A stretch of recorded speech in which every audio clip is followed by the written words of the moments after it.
Boa tarde, pessoal. O Instituto Histórico e Geográfico do Rio Grande do Norte, mais uma vez, vem dar prosseguimento às quintas culturais. E dessa vez o tema é uma Odisseia Poética pelas ruínas do Coral de Potiguar, mesa redonda com os sócios Camilson Daniel de Azevedo Zul e Tiago Freire Costa de Melo. Eu, Renan Segundo Pereira, secretário-geral do Instituto Histórico e Geográfico, estou fazendo às vezes de presidente, porque a presidente Joventina Simões Oliveira está ainda em recuperação de uma cirurgia. Espero que vocês desfrutem de hoje.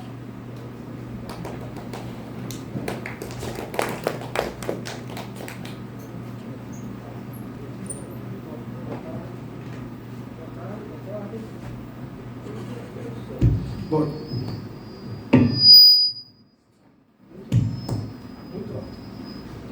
Bom, vou começar. Pronto, isso aqui foi. Boa tarde. Tiago, você veio?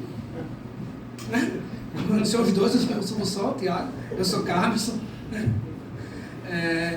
Primeiro, falar com vocês que o intuito da conversa da gente hoje é apresentar um passeio que fizemos em 2024 e está detalhado na revista 103 do Instituto, que está vendo aí aqui na frente do Instituto, certo? E a nossa ideia não é, infelizmente, pelo tempo que temos, não vamos ter como detalhar tudo o que passamos, mas vamos apresentar o que mais nos marcou nessa história. O que a princípio seria um passeio para conhecer 3 ruínas do litoral potiguar, terminou ganhando um olhar diferenciado. Por que diferenciado? Porque eram caminhos que eu, particularmente, já tinha passado 1000 vezes, de Pirangi para Pipa e por Nísia Floresta. Acho que todo mundo já fez esse caminho. Mas nesse dia, a conversa dentro do carro não era ouvindo música e tomando cerveja. Era conversando sobre a história, sobre o que víamos. E André, que está aqui com a gente, esse camisa branca, que foi quem idealizou esse passeio, ele tinha meio que mapeado todas as capelas do caminho. E André tem um costume que todo lugar histórico, antigo, né, que ele visita, ele é viciado em pedra. Ele tem que levar uma pedra que eu digo é rocha, certo? Para ficar mais bem entender. Ele tem que levar um resquício daquela pedrinha que ele achou no chão para casa. Ele e o professor Galvão mantêm o mesmo hábito. E André, a gente todo passava no lugar, rapaz, aqui tem isso. Uma viagem tinha programada a princípio, sair, almoçar e voltar. Saímos de Pirangi de 8 horas da manhã, retornamos às 20 horas, né? O que era só um almoço e voltar. Terminou que via isso, via aquilo. Por isso que de conhecer apenas ruínas, tornou-se uma odisseia poética. Porque o nosso olhar para aquela estrada foi diferente. O percurso até a primeira parada, que seria Campo de Santana, seria de 50 minutos. A gente gastou muito mais de 1 hora para chegar lá. Vi uma igrejinha fechada, chamou atenção, encosta o carro. Bora ver essa igrejinha, o que é que tem nela? Nada. Tinha um senhorzinho do lado que puxava a conversa, bastava a pergunta: bom dia, que igreja é essa? Eu moro aqui há tantos anos, eu sou não sei quem, sou casado com não sei quem. E é essas histórias que foi me chamando a atenção, que eu particularmente até então nunca tinha vivido. Um passeio daquela maneira. E é por isso que Odisseia Poética, que ficou na poesia do destino. As ruínas que eram o objetivo da nossa, que foram visitadas, que era o objetivo final, lógico, com mais cuidado, com mais apreço, com o cuidado do professor Galvão, que era o nosso cicerone naquela jornada, de nos mostrar o que era cada um e nos contar a história. E a gente aproveitar também o caminho. Então fica só uma reflexão. Nunca o destino é a viagem. O destino é o destino. A gente tem que fazer da viagem o percurso por completo, para que se torne muito mais prazeroso e gostoso que vamos viver. E a nossa primeira parada foi justamente em Campo de Santana. Pronto. Meu nome é Tiago Freire, sou professor de História da rede pública. E nós paramos em Campo de Santana em uma expedição, digamos assim, que a gente se perdeu no GPS, entramos em ruas erradas, o carro quase não subiu, o carro quase não passou, passamos em banhados, passamos em pontes que rangiam mais alto do que o barulho do motor, e chegamos em Campo de Santana, um lugar paradisíaco, como o Carlson falou, a viagem, né, ela não tinha nenhum intuito de contar a história do local, mas de sentir.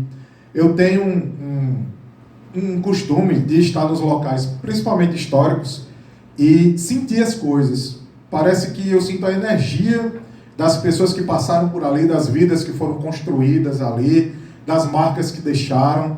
E Campo de Santana, nós, inclusive quando chegamos lá, fomos recebidos por um cavalo gigante, extremamente bonito, da pelagem caramelo, da crina esvoaçante, e ele ficou trotando de um lado a outro, né, na frente do cruzeiro. E quando a gente estacionou o carro, ele parou e ficou quietinho debaixo de uma árvore lá. Para mim foi uma recepção de um dos proprietários informais do local e que estavam nos dando as boas-vindas, né, a essa ruína. Fomos recebidos aqui pelo cruzeiro, que não é o original da época, mas está muito bem cuidado, né? E ainda se realizam cerimônias, né, nas ruínas da capela, e tem muitos os esvotos, né? Cabeças de cera, pés, mãos, né? E essa ruína de Santana, a gente depois foi pesquisar, e víamos discutindo no carro, né, que o pessoal era muito abastado nessa região, e era uma região muito fértil. O humus fertilizava a terra de maneira natural, as plantações, a pecuária, a pesca, a caça, era muito, muito abundante no local. Tanto é que isso refletia na suntuosidade do templo que foi construído, né, aí. Diz que era tão antigo quanto a igreja da freguesia do Ó, que está em Campo de Santana, só que ela precisou ser abandonada por causa de uma grande enchente. Os textos que a gente leu diz que não existiam estudos históricos, não existiam livros ou textos ou documentos, tudo é no disse-me-disse, no que um avó escutou, no que um bisavô deixou de conto na família, e diz que na década de 70 houve uma grande enchente e eles tiveram que deixar em definitivo esse templo. Muito suntuoso, né? Há muitas portas e janelas, a igreja muito maior do que as capelas que existem hoje, né, lá, e que denotava quanto a sociedade que vivia aí era próspera. Era chamada de Cururu, né, na época, antes de ser Anísia Floresta, e mostrava que a comunidade era uma comunidade católica extremamente pujante, né? Então aí o cruzeiro, a gente já viu essa... é você que vai falar. Saindo de Campo Santana, a gente segue para Anísia Floresta, para sair já na BR-101. Então, é uma estrada que eu acho que a maioria aqui já conhece.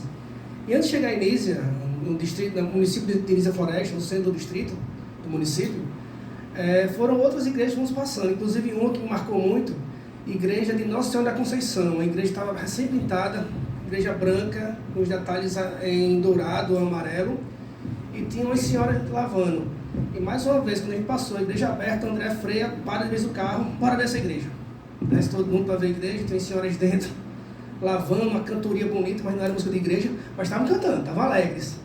E depois, pesquisando, fui descobrir que eles disseram que ia ter missa. Isso era no sábado e ia ter missa no domingo lá. E a gente perguntou, a missa é sempre? Ela falou, não, quando o padre pode.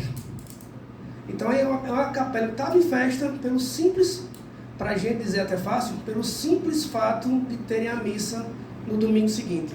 Que para eles acontece devido ao tamanho da paróquia, e poucos padres é quando ele podia ir. Então são esses detalhes que eu volto a dizer que nos chamou a atenção. E no caminho, para sair com destino a Cunhaú, Camguaretama, que é a nossa próxima parada, passamos pelo mausoléu de Nísia Floresta, o que chega a ser até triste falar, pelo descaso que é o mausoléu. Está lá colocado no canto da estrada, entre uma casa e um comércio, se ninguém sabe o que é, passa despercebido.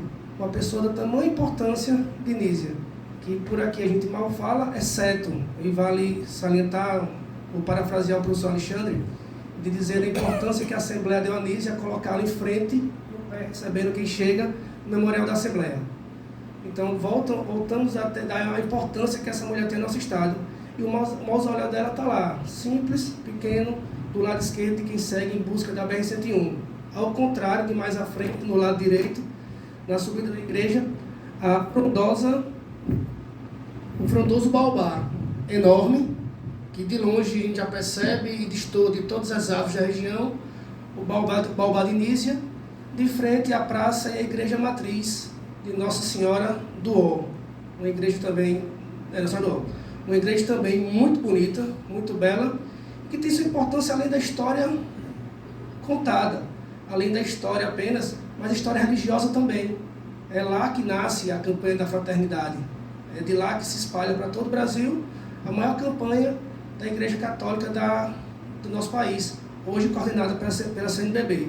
Então, pensar em Nísia Floresta, é só Nísia, não. Tem a própria Santo Camarão, tem a história religiosa, tem tudo, e a gente às vezes pensa que é apenas as praias. A beleza está só no mar.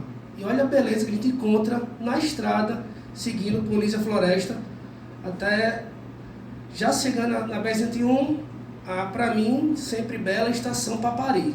Não sei se todos conhecem, mas também eu vou fazer igual o Tiago. Eu chego na estação Papari, eu escuto a zoada do trem, eu imagino aquilo na época de efervescência, quando os trens paravam com carga para levar material, levar gente, carregar tudo, que é o que funcionava. E hoje é aquele clima bucólico, aquele silêncio, um carro ou outro passando e ninguém valoriza tanto. Por isso o intuito, volto a dizer, vou ser repetitivo para que fique bem claro, o intuito do texto nunca foi contar história, mas enaltecer as belezas da nossa região. Só é porque eu não sei contar história sem fazer piada, me perdoe. Eu sei que o ambiente às vezes nem é propício a isso, mas eu não consigo. Quando fomos definir os locais e cada um ia falar, Tiago parecia menino com birra. Eu falo do Engenho do Maranhão. Tá certo, Tiago, você fala. Tudo bem. Eu passava quando era criança, pai, para Baía Formosa, eu queria saber o que era aquilo. Descobriu com 43 anos de idade, tá vendo? Tudo tem seu tempo. Você minou minha história. Pessoal, depois que a gente saiu lá de Nísia, nós chegamos até, você não colocou aí a foto, de um outro ponto histórico de Canguaretama, a Arena Galvão, né? Fomos, está em festa essa semana.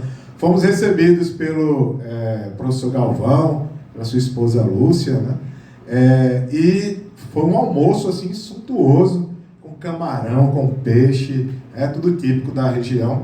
E nos fortalecemos lá, e foi a ocasião que eu particularmente conheci o professor Galvão, e uma receptividade assim incrível. E ele disse, não, vou acompanhar vocês agora. E foi com esse intuito, né, que nós fomos lá na Arena Galvão, que eles nos acompanhassem. Não estava programado parar na Ilha do Maranhão, né, no Engenho Ilha do Maranhão. No entanto, como a Odisseia é poética, né, quando eu era criança, como ele disse, minha família, a família do meu avô de Baía Formosa, até hoje a gente tem laços familiares com Baía Formosa, e sempre íamos a Baía Formosa, carnaval, feriados, né, e tudo mais, e sempre com a cabeça encostada no vidro de trás do carro, eu via o engenho da Ilha do Maranhão, né? E eu sempre me perguntava, aquele local era tão distante para mim que, né, não tinha nenhuma pretensão de ser professor, de trabalhar profissionalmente com a história, e o tempo foi passando, né? E fiz faculdade de História, me formei, fiz as graduações, pós-graduações e não sei o quê, e casou que naquela viagem eu disse, rapaz, eu sempre tive vontade de ir naquelas ruínas, né? Aí o professor Galvão disse, pô, a gente vai agora, não sei nem como é que chega, mas a gente foi, né? E a gente foi, quase caiu numa vala lá num banhado que tinha, mas a gente chegou lá na Ilha do Maranhão. Esse engenho, ele tem uma curiosidade. Ele foi a primeira usina de cana-de-açúcar do Rio Grande do Norte, pelo que a gente, né, leu aí. De 1910, passou pouco tempo em operação, né? Até 1920. Era da família Albuquerque Maranhão, idealizado por Fabrício e Alberto Maranhão, os dois irmãos. Em 1924, ele foi vendido, né, para o filho de Juvenil Barreto, Pio Paes Barreto, e definitivamente ele foi fechado na década de 40 e vendido para a usina Estivas em 1953. Né? O material dele, o equipamento, foi transferido para Paraíba e o que nos resta é essa bela ruína. E continuando no aspecto poético, quem nos recebeu foi um cavalo lá em Campo de Santana. E aqui foi aquele urubu que passou boa parte do tempo da nossa visita. Não sei se ele estava esperando alguma coisa, algum acidente, mas ele passou boa parte da visita lá, nos observando, né, lá do alto da ruína. Aqui estão os artistas parecendo capa de CD, né, posando para foto. Pode passar. A outra.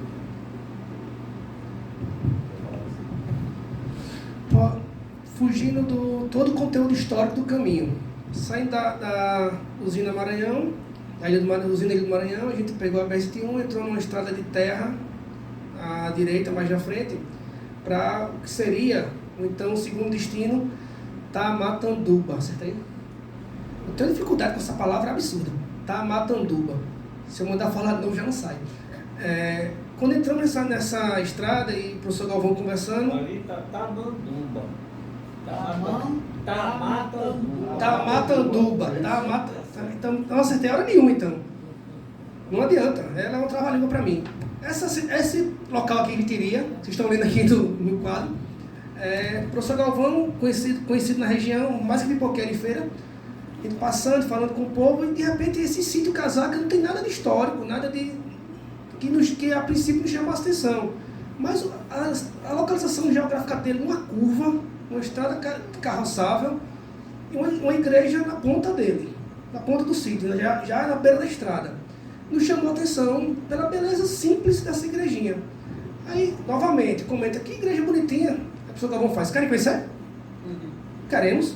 Para o carro, entramos, não falamos com ninguém, mas começamos a fotografar a igreja, de portas fechadas, tudo. Do nada, começa a surgir gente brotando debaixo da terra. Aparece gente conversando, professor, e uma senhora já chega, vocês querem que abra, querem que tire foto? Queremos. E começa a conversar, igreja de São João Batista, e o que seria para parar, para tirar uma foto? Novamente, demora mais do que um tempo, porque tem uma sombra boa de uma árvore, essa que está na foto do canto, uma mesa, uma garrafa de água que apareceu, um café que ofereceram, e nesse caso a gente foi ficando. Então a história não é a história do sítio Casaca que a gente trouxe depois, mas aquele povoado pequenininho, aquele sítio pequeno, de cerca de 30 casas, segundo o site do município, 35 casas, mas olhando, eu não consigo contar mais de 10, mas que possuem uma escola, e um povo que nunca nos viu, exceto o professor que eles conheciam, nos receberam, abriram a igreja, abriram suas casas e conversam com a gente. Então, assim, a história ela não está só na ruína. A história está no dia a dia. Está em conhecer as pessoas. Vou abrir um adendo bem rapidinho em relação a isso. Essa foi uma das viagens, a primeira que fizemos com esse intuito. E depois vieram outras. E nelas, o que mais nos marcam, fora as pedras que a André tem que trazer a todo custo, são as pessoas que encontramos. Então, parar para ouvir. Professor Galvão, toda experiência em sala de aula, historiador. Tiago, toda experiência em sala de aula, também historiador. Mas ouvir as pessoas, entender o contexto delas naquele momento, naquele local, que para a gente que mora na capital, na cidade maior, é tão diferente, é bonito, é interessante. E é isso que fez da nossa viagem uma viagem poética. Então o sítio Casaca, ele entra na nossa seleção do que falar dessa história pelo acolhimento, por simplesmente nos receberem e contarem as suas histórias para a gente, da dificuldade que um aluno estava na escola, que tinha mudado de professor, e assim, marca. pode parecer uma bobagem, mas termina marcando a gente. Eu lembro do pai falando, professor, depois que o senhor saiu, o que veio, ó. Lembra disso, professor? O que veio, ó. Né? Não falou uma palavra, mas a gente entendeu o que seria aquilo. Então a história ela vai além do papel, ela vai além das ruínas, mas a vivência de cada um também é história. Então, para ver melhor, o sítio Casaca, a capelinha fica bem na beira da estrada, que tem assim que entra na curva, e depois seguimos para a nossa, que seria a segunda parada, nessa hora já seria a 13ª, sei lá, quando eles já tínhamos parado, que é esse engenho aí, Tamatanduba. Eu tenho fé em Deus quando eu acerto.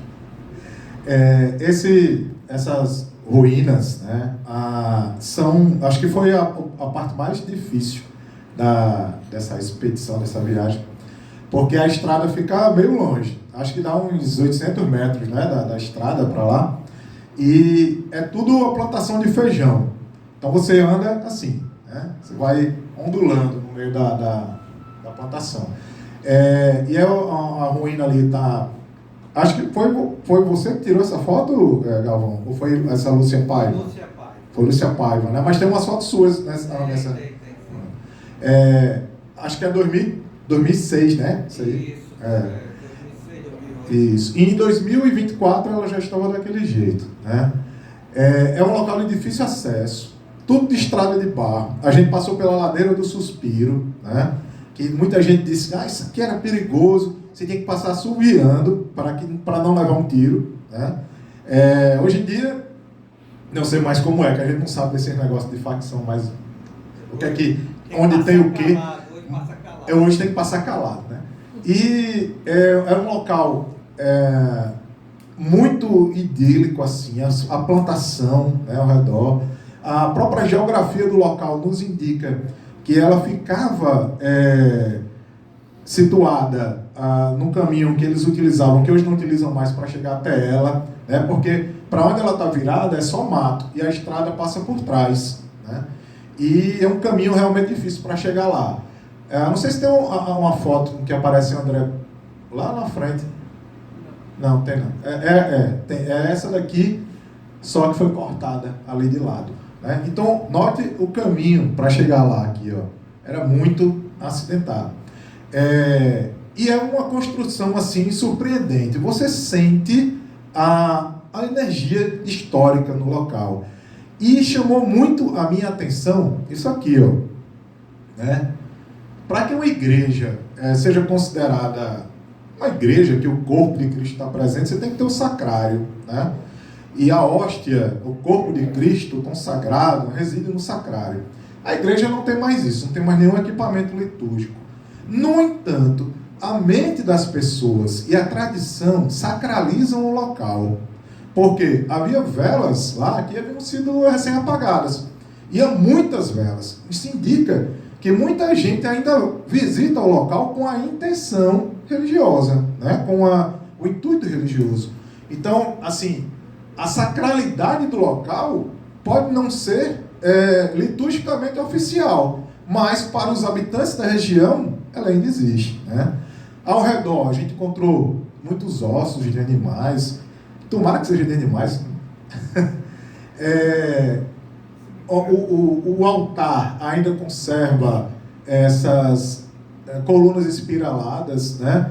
Com um estilo que parece uma voluta dórica, mas tem uma palma, né, lá em cima. Esses nichos dos santos, essa parte aqui, esse arco aqui, estava extremamente conservado, eu achei espetacular. Assim, uma igreja no meio do nada e construído com um esmero, assim, surpreendente. Ela foi abandonada por causa de disputas de terras, né? Muita gente disse que foi os Albuquerque Maranhão, os Paiva e os Freire de Castro, né? Esse último, eu nem tinha lido nada sobre isso. No entanto, quando eu postei essas fotos e um pouco da história do local no meu Instagram, veio gente do Ceará, que não sei por que eles... Não sei como eles acharam o Instagram. E duas pessoas. Um cara chamado Ramsés Silva, né, e o outro chamado e Uri Brilhante disseram que faziam parte da família que tinham construído essa igreja. E que eles nunca tinham visto uma foto dela. A única referência que eles tinham era aquela foto de Lúcia Paiva, né? E que essas fotos tinham ficado muito boas, deram uns parabéns. Isso foi eu que tirei essas fotos. Eu acho que foi as minhas, né? Ou você colocou algumas suas? Está misturado. Enfim. São suas. Então ele disse que nunca tinha visto fotos tão nítidas, tão boas sobre o local, e que um dos sonhos dele era visitar esse local, que o avô dele saiu fugido daí, outro foi assassinado, e essa Lúcia Paiva, que escreveu um artigo também no Instagram, disse que a família dela foi vítima também, e o Freire Castro, que entrou em contato comigo, disse que a família dele foi vítima da família Paiva, né, nessa disputa de terras, e que por isso que eles tiveram que sair, os Freire de Castro. Não sei nem se o meu Freire tem alguma ligação com isso, né? Até porque minha avó, ela falava muito de oiteiro, ela é de Pedro Velho, natural, fugiu para Baía Formosa para casar com o vovô, ou se mudou para lá, não sei. E ela sempre falava de Pedro Velho, e eu nunca tinha ido a Pedro Velho, foi a primeira vez. E essa família Freire de Castro diz, inclusive, que a terra foi roubada pelos Albuquerque Maranhão, deles, e que foi arrendada pelos Paiva, e que depois os Albuquerque Maranhão expulsou debaixo de bala os Paiva. Então eram 3 facções, né? Eram 3 famílias que brigaram por essa terra, e essa terra foi abandonada por causa dessa disputa. Por isso que a igreja, tão bonita, tão construída com esmero, foi abandonada no meio do nada, e hoje faz parte de uma plantação de feijão, né? Tem a parte que mostra a data na parede, você chegou a colocar essa... Algumas fontes falam de 1830, a fundação dela. Na parede tem uma data lá, 1821, né? Então a gente não sabe, às vezes as pessoas colocam a data quando faz uma reforma, né? Ou quando colocam algum adereço a mais, né? Colocam alguma data. Aquela foto de Lúcia Paiva antes, volta aí, Lúcia. Isso era uns 20 anos atrás, a igreja ainda estava mais completinha, né? Só que sem nenhuma atenção, nenhum restauro, nem nada, caiu a parte frontal, né, dela. Ainda há a conservação da porta de madeira, também muito trabalhada. Tem uma das portas lá, dá para ver aqui, né? Isso. Dá para a gente ver que era bem trabalhada, era uma, né, de madeira nobre, mas toda a estrutura está com mato assim no peito, né? O professor Galvão até diz, vamos lá no meio do mato para tirar uma foto no meio. Vamos, morrendo de medo de cobra, mas vamos, né? E a gente conseguiu fazer essas fotos e visitar esse local realmente surpreendente, né? O intuito do professor Galvão a dizer, vamos no meio, era para tirar foto. E o intuito de André, todo mundo já sabe o que ele queria no meio da igreja. Uma pedra. Quem adora a esposa dele, gosta muito. Saindo lá de Tamatanduba, a próxima ruína, que seria a terceira, já passou a ser a 14ª, era da Capela de Santa Rita de Cássia. Hoje, distrito de Pedro Velho, antiga Cuitizeiras. Essa capela, construída em 1862, a cidade começa a se formar pela família dos Afonsos, e a capela é construída em 61 e 62, 1862. E não tem uma duração muito longa essa cidade, esse primeiro povoado, que daria início à cidade de Pedro Velho. Pois já em 1901, quando a cidade estava no seu apogeu com o algodão, sofre uma enchente muito grande do rio Curimataú. O rio Curimataú, e toda a cidade é devastada, exceto a igreja, onde naquele momento serviu de abrigo para a população. Então a igreja se mantém de pé, sem o seu telhado, as paredes todas, as 4 paredes se mantêm. Por trás, que seria o cemitério, ele foi relocado, com a relocação da cidade, mas mantém ainda o obelisco, esse da foto do centro, e resquícios de alguns túmulos, mas o cemitério em si a gente não encontra. E tinha uma foto que eu pecamos por não colocar aqui, um osso que parecia ser um osso de baleia, em meio a uns... Não só um osso, era uma ossada inteira. Né? Agora estava no meio de metralha. Aí a gente disse, isso aqui é um osso. Aí foi que a gente foi dar uma pesquisada depois. Né? E um fato estranho, que tava fazendo, eu sabia que tinha um embaixo da igreja de Seramirim, mas lá eu nunca ouvi falar, né? Uma baleia. Porque a história nos conta.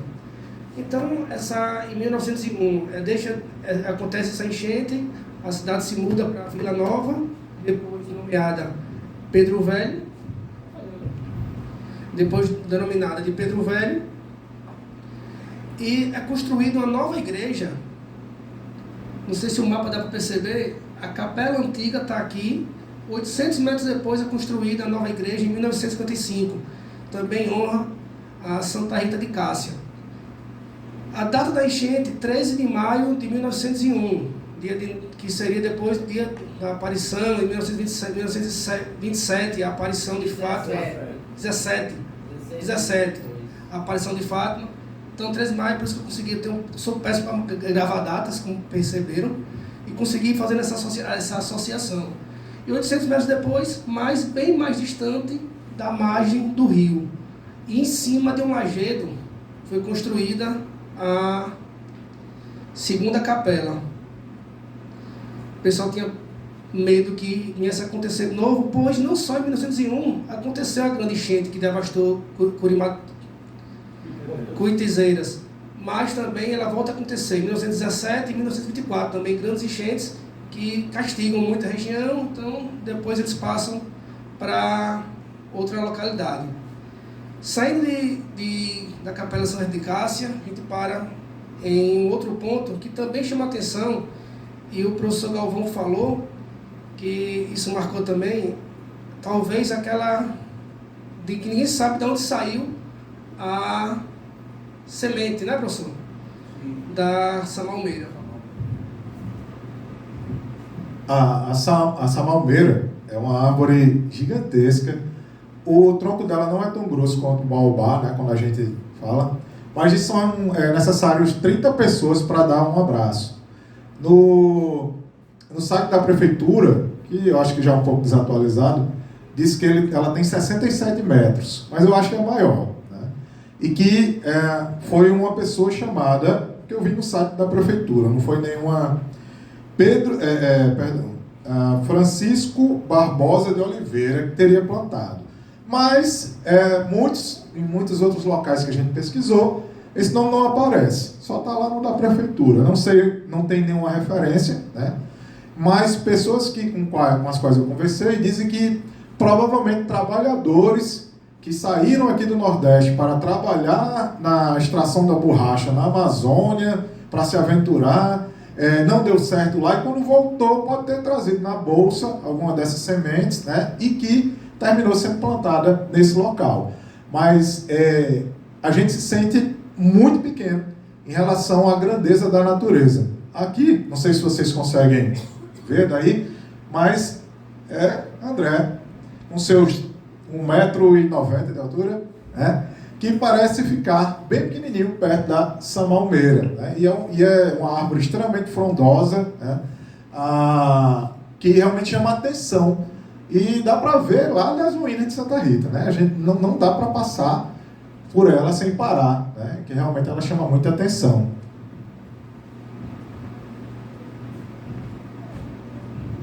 Quando a gente sai de Cuitizeiras, destino a Pedro Velho, colado à cidade, menos de 1 quilômetro já entra no calçamento, já tem a Capela Santa Rita, já está no povoado da cidade. A gente fez uma breve parada no comércio local para fazer um lanche, né? Suquita com broa, né, professor? Um broa de milho, que disse que era o lanche local, então a gente tem que provar do lanche local, a velha broa de milho. E mais uma vez, a atenção de quem eram aqueles forasteiros, um sábado à tarde, na cidade, conversando sobre samalmeira e a igreja da Capela Santa Rita. E vem a curiosidade do povo saber quem é. A Caixa do Mercado pergunta: vocês vieram ver só isso, hein? Vocês vieram ver isso? Ou seja, que para eles estar ali do lado. E não vamos rir não, gente, dessa pergunta dela não. Porque se eu perguntar aqui, quem já foi no Cajueiro de Pirangi? Alguns não teriam, justamente porque está aqui do lado, porque está aqui próximo, não, está aqui, outro dia eu vou e não vai. Então, talvez para eles da cidade não tenham interesse, ou por não conhecerem, de valorizar aquele legado da ruína, do pau grande, como lá é conhecido a árvore, mas é por isso, porque está próximo, porque está ali, termina não valorizando o que se tem. E durante muito tempo nós vivemos isso na nossa cidade do Natal. A gente muitas vezes deixou de valorizar a nossa própria história. E hoje vemos o quanto isso nos fez mal, a procurar apenas fora coisas belas e não valorizar e deixar se acabar o que aqui tínhamos. Então a função do Instituto também é essa, é resgatar essa historicidade, é resgatar esse valor, é resgatar essa beleza que por vezes a gente deixa passar.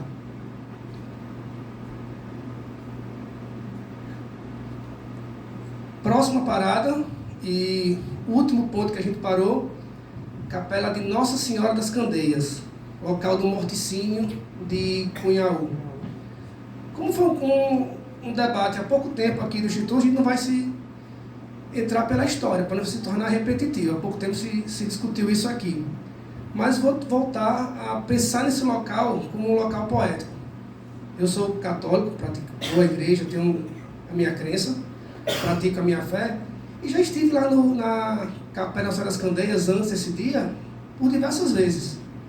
Às vezes para missa, outra vez junto com o professor Tiago, para gravar sobre a história de lá, para uma live da nossa paróquia. Mas nesse dia a gente não foi com nada pronto para gravar, não foi com nada para discutir, mas com uma certa hora estávamos os quatro, eu, o professor Tiago, o André e o professor Galvão, ao redor do altar, divagando de como realmente poderia ter sido aquele momento do morticínio. E cada um com uma visão, com um trecho da história que trouxe, que conhecia, que, não, segundo fulano, segundo cicrano, e a gente sempre vai traçando uma coxa de retalhos com essas histórias, para chegar a algo que me agrade. De uma maneira ou outra, assim é feita a história. E nesse dia me chamou muito a atenção que já era o último ponto que a gente ia parar, depois era só voltar para achar o professor Galvão em casa e seguir de volta para Pirangi. Mas terminou mais uma vez uma parada que seria rápida, que seria só para ver mesmo, que todo mundo já conhecia, não tinha nada de novo, se tornando novidade. Conversamos por horas, não, por longos minutos dentro da igreja, depois ao sairmos na lateral, numa sombra, próximo às casas que tinham ali, e olhando, e um fala, não, mas não devia ter levantado esse frontão, era para ter deixado como estava. O outro, não, mas como é bonito, ele consegue ver a história no local, tem as marcas, e um acordo nunca vai ter. Concorda comigo? Que em relação à história nunca vai ter um acordo, sempre vai ter alguém para... E é isso que é bonito na história, é isso que é belo na história da cidade, é você encontrar, fala isso para o professor Levi, pode parecer até brincadeira, eu falar isso na frente do professor Levi, que o contraponto da história, né? Que semana que vem vai estar aqui falando só sobre isso, tá, professor? Já fica a dica, semana que vem, professor Levi, história boa para se discutir aqui. André não vem não, por favor, certo? O André tá com isso não certo não. Bom, então voltando, a beleza esteve nesse momento de entender a visão do outro, porque nem sempre, não é por estarmos juntos, pesquisando, que a gente vai pensar igual. Nem sempre. Às vezes a minha visão não combina em nada com a de Tiago, mas a de Tiago, por ser divergente, me ajuda a compreender a minha. Ou mudar a minha e encontrar esse caminho aqui pode ser melhor para nós dois e facilitar esse debate. Então o intuito dessas visitas, dessas conversas, é fazer momentos como esse de aprendizado. Não que a gente queira fazer disso um livro, uma tese, por acaso esse o convite virou um artigo para a revista. Estamos aqui hoje apresentando ele. Mas a ideia maior é fazer momentos como esse se tornem normais. De conhecer o divergente, ou o que é diferente, e trazer para o meu lado. Entender por que ele pensa diferente de mim e em que isso pode mudar minha opinião. Que fica essa dica não só para a história. E coincidentemente, quando a gente estava montando o roteiro, eu nem ia falar sobre a Nossa Senhora das Candeias, né? Quem ia falar era ele. Só que coincidiu, dessa semana, eu dar uma aula para 2 turmas de 7º ano do ensino fundamental sobre as invasões holandesas. E no livro deles, só fala das invasões holandesas em Salvador, Pernambuco. Não fala em Natal, né? E a gente teve a presença holandesa aqui em Natal, teve os massacres, teve todo esse... E não falava nada no livro. Eu disse, fecha o livro e agora o material é meu. Produzi um material, pedi para rodarem lá rodarem, entreguei minha idade. Pedi para imprimirem lá na escola e entreguei aos alunos, né? Eles ficaram maravilhados com a história. Não houve nenhuma aula que eu dei para eles esse ano que chamou tanto a atenção deles quanto sobre as invasões holandesas aqui no Rio Grande do Norte. Aproveitei e usei as fotos que a gente tirou, né? Eles adoraram me ver nas fotos que eu mostrei para eles, né? E eles ficaram muito interessados na história. Eles não sabiam. Vocês sabem que 3 de outubro foi feriado? Foi. De quê? Ninguém sabia, né? Se a gente não trabalhar isso nas escolas, né, e tudo, mesmo por conta própria, a história vai se perder. Porque eles não dão importância, não procuram saber. E eu achei extremamente pertinente, né, isso, de mostrar para eles como foi a visão histórica, a visão religiosa, o que os protestantes dizem, o que os católicos dizem, né? E criou-se aquele debate numa turma onde muitas vezes, quando você está dando aula, eles estão conversando ou dormindo, né? E eu achei surpreendente, né? E para você ver que muitas vezes a forma como a gente vai contar a história, não é nem contar, mas mostrar a história, a oportunidade, o local, né? E às vezes até a plateia, que é a mais impensável, né? Que eles vão se interessar, eles se interessam realmente. E a história do Rio Grande do Norte, ela foi retirada da sala de aula, né? Ela foi retirada da sala de aula. Quando eu entrei eu tenho 2 matrículas no estado. Quando eu entrei, eu dava aula de cultura do RN, que era história do Rio Grande do Norte e de história. Aí, uns anos depois, eles tiraram cultura do RN, ficou só história geral, né? Mudou o Enem, né? Não tinha mais vestibular, então não tinha por que ter história do Rio Grande do Norte. Mas os alunos adoram história do Rio Grande do Norte, né? Porque eles se sentem parte. E isso é muito importante, você se sente parte da história. E quando a gente conhece, a gente passa a sentir também, se sentir parte da história. Muitas vezes a gente só vê pelos livros, e a gente não tem coragem de ir. A gente começa quando eu publico no meu Instagram, lá, essas expedições que a gente faz, eu digo, não tem suporte para turista, não tem estacionamento, não tem banheiro, não tem lugar vendendo água. Você vai porque você tem interesse e tem paixão pela história, né? Você vai com a cara e com a coragem. Porque quando a gente publica isso aqui, chove de gente nas redes sociais da gente. Próxima vez chama a gente, próxima vez chama. Esse aqui foi a primeira vez uma aranha caranguejeira agarrou-se na perna dele, né? A gente ficou com água até quase a cintura, né? Mas isso aí é o que é importante. Despertar no outro, seja a idade que for, a importância da história, o interesse pela história. Já caminhando para o fim, aproveitando a deixa de Tiago, o nosso intuito maior, enquanto participantes aqui do Instituto, enquanto sócios da instituição, é fazer com que a nossa história seja viva. Pensando no que Mário Quintana falou, o passado não reconhece seu lugar, pois está sempre presente. E viver a nossa história e valorizar a nossa história é nos fazermos sempre presentes. Seja participando com o professor Alexandre Rocha, que estava aqui há pouco, entendendo melhor, conhecendo melhor o Centro Natal, seja conhecendo o nosso interior e sua cultura, sua história, sua força e sua importância para a nossa cidade, para o nosso estado como um todo. Então não é fazendo que a história seja apenas, beleza, a história europeia, a eurocêntrica, não.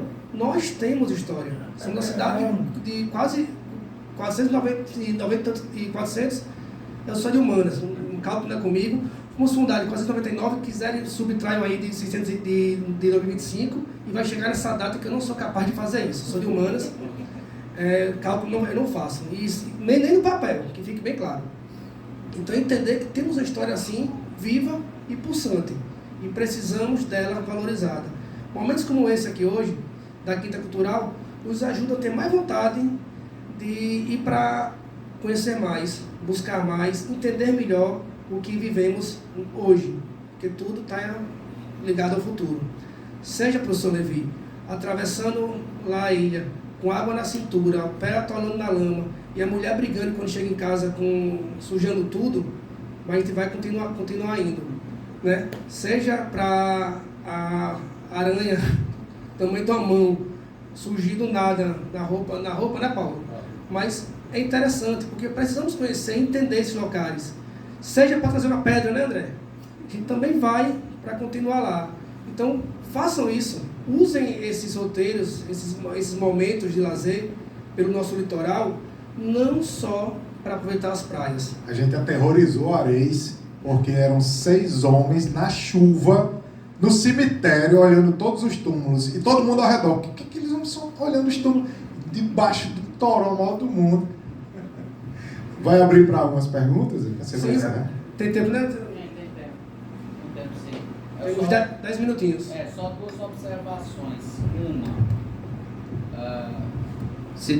que a pessoa perguntasse se identificar porque está sendo registrado e ser breve porque nossos funcionários têm hora para chegar em casa. O professor Carlos Gomes já tinha me dito que queria fazer uma pergunta.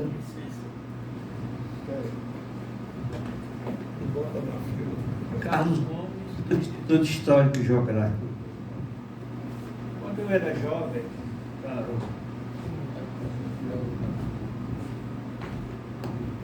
jovem, eu morei em alguns lugares do interior e gravei uma opção de coisas da minha infância. Eu conhecia as ruínas de Cunhaú. Inclusive, lá houve um congresso eucarístico. E eu estou procurando para doar ao Instituto um bóton muito bem feito, de grande qualidade, que era exatamente sobre isso. Eu tenho uma fotografia daquele tempo muito ruim, mas aquilo ficou na minha cabeça. Então, depois de um problema, quando perdi minha esposa em 2019, eu comecei a pintar. Me dediquei às igrejas. A primeira coisa que eu notei hoje é que o padrão dessas igrejas são as mesmas. Eu pintei a igreja, as ruínas da igreja de Cunhaú, pintei a igreja restaurada, pintei a igreja... Bom, eu pintei várias igrejas, mas uma que eu quero dizer a vocês, quando vocês forem fazer outra discussão, meu Deus... antigamente era em Macaíba, que eu conhecia há uns 75 anos atrás, numa excursão do colégio, Utinga. Eu conheci ela derrubada, ela está reerguida. A povoação de Utinga é linda. Então eu chamo a atenção para vocês olharem para o outro lado do rio. Nós já vimos fotos da festa de Utinga, o pessoal ainda faz muito. E tinha até uma discussão, eu botei uma lupa e descobri a época foi 1785, nem foi 87, nem foi 83, o número, um defeito da pintura, mas 85. E também chama a atenção de vocês para, quando puder, bem pertinho, visitar a Casa de Pedra de Piú, que é a Igreja Floresta. Fizemos em janeiro desse ano. Fizemos em janeiro. Fizeram aí um trabalho assim. Não. Professor Levi Pereira, só a gente vai passar o... Muito bem, o espírito de vocês é o mesmo que eu costumo praticar. Eu gosto de passar nos locais e vou rememorando a história do local, o que aconteceu ali, por que era daquele jeito, por que está assim, né? É o que vocês fazem. Bom, eu ouvi, acho que o Tiago dizer que tinha parente no Outeiro. Isso. Você passou no Outeiro. Foi. É só relembrar.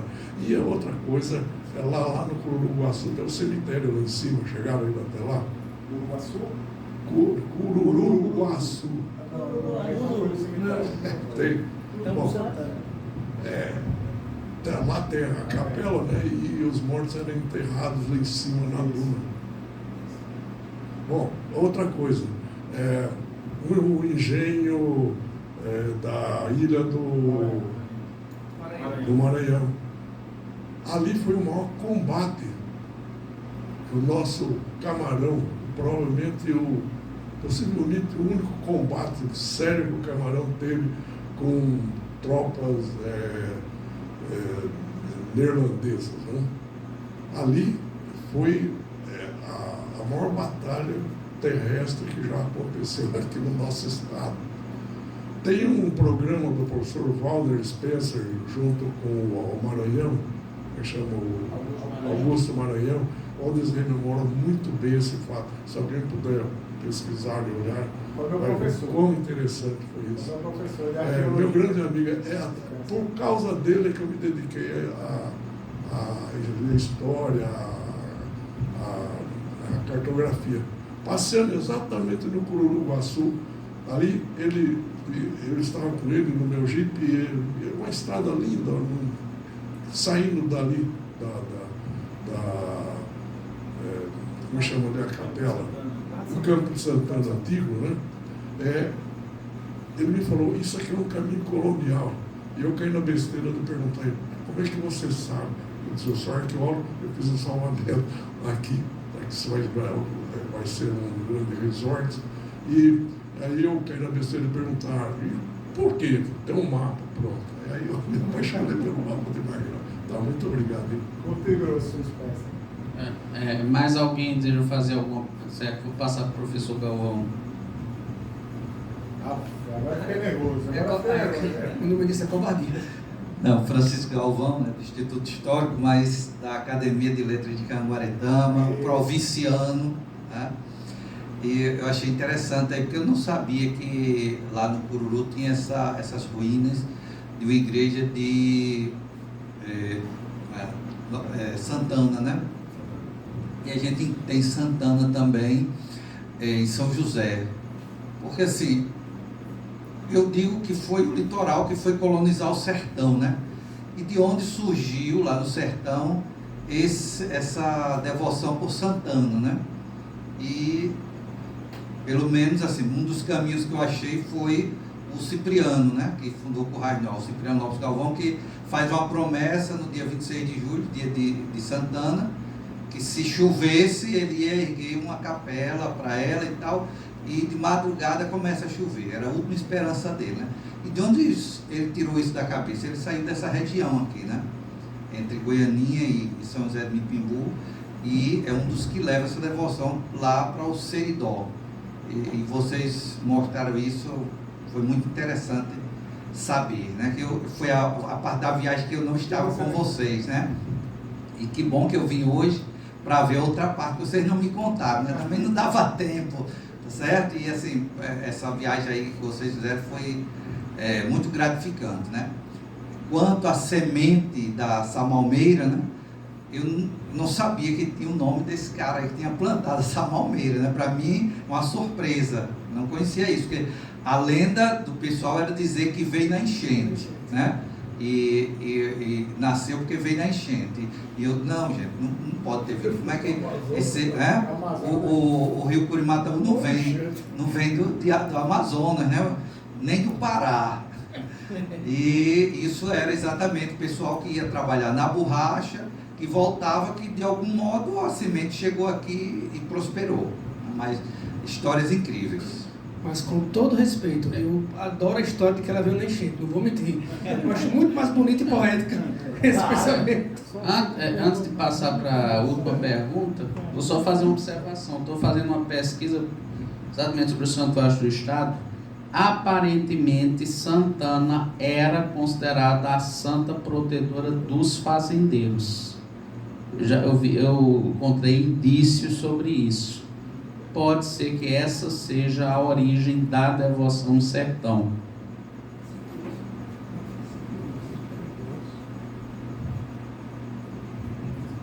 Obrigado. Eu sou o professor Geraldo Anísio de Medeiros, de São João de São Paulo, do Seridó, né? E apreciador da cultura potiguar.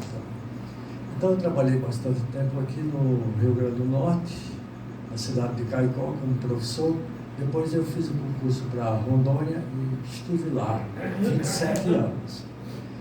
E você falando sobre Samaúna aí, então eu trabalhei numa cidade 10 anos, que fui para lá para fundar o ensino fundamental, o ensino médio e alguns projetos no município. E a Samaúna, existe uma enorme lá que eu vi que depois de uma semana já derrubaram tudo, eu fiquei com uma maior pena, né? Eu não conhecia, mas que lá é chamado também a Terra da Samaúna, né? Porque havia tantas lá, eu não conhecia porque eu fui de Seridó, né? Tinha Juazeiro, Oiticica, né? Pereira, Marmeleiro, a Caatinga, existia tudo isso, mas eu desconhecia esse índice, né, tão famoso de lá. Mas saber também que eu conheci algumas pessoas potiguares que foram na época do soldado da borracha, né, e que são daqui de Macau, que foram daqui. Eu acredito que foi gente, da forma que você falou aí, que vieram de lá e trouxeram cimentos, assim como eu já trouxe cimento aqui para a região. Obrigado pelo espaço. Só mais uma observação sobre essa questão. Um dos homens que trabalharam na borracha aqui no estado é lá de Carnaúba dos Dantas, da família do fundador, e foi quem introduziu a devoção a Nossa Senhora das Vitórias na cidade, que hoje é a padroeira do Santuário do Monte do Galo. Realmente, só a título de curiosidade, tem muita gente mesmo daqui do estado que se envolveu nesse projeto. André, já que você foi um dos participantes, se você quiser encerrar a próxima semana, como já foi dito, o evento vai ser ministrado pelo professor Levi Pereira. Qual o nome da palestra? É uma análise crítica da visibilidade do Monte Alto e Redondo do nosso litoral. Eu vou, infelizmente, contestar. O Cabugi já não funciona mais uma contestação que já foi feita há 2 ou 3 anos atrás. Passou-se agora para Serra Verde. E ela vai sofrer o mesmo destino. Isso vamos ver próxima semana. Isso, André, quinta-feira. rapidinho. Só antes de encerrar. Descobrimento do Brasil no Rio Grande do Norte. Eu gostaria que fosse comprovado.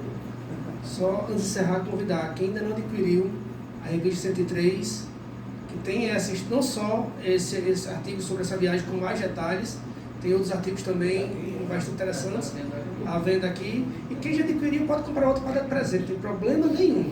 Ajudaria muito o Instituto. E nos ajuda justamente. Para a gente continuar mantendo esse programa. E obrigado pela presença de todos vocês. Não, também só agradecer a atenção e a presença, né, de vocês, e passar para o nosso amigo André, idealizador do projeto, inclusive. Bom, para mim é uma alegria, né, ver essa apresentação aqui, relembrar esse passeio que a gente fez, parabenizá-los pela apresentação e oficialmente encerrar aqui o evento, a palestra. E, como já foi dito aqui, lembrando, próxima quinta-feira, palestra do professor Levi Pereira, né, sobre o assunto, né, do descobrimento do Brasil aqui no Rio Grande do Norte, ou não. Né? Então, encerramos aqui. Obrigado.